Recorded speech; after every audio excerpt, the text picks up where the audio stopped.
The JLP tax plan can't work. According to private sector interests, no tax on income below $1.5 million could cause people to skip out of pay raises and bonuses. Good evening and thanks for joining us for Primetime News. A special welcome to viewers on onespotmedia.com.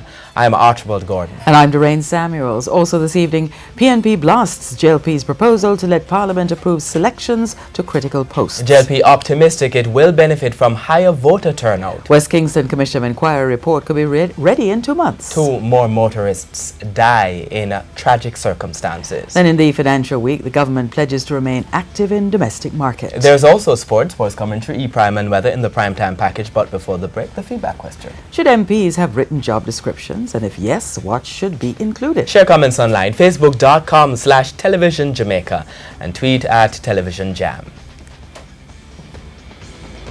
Stay with us. Primetime News returns after this break.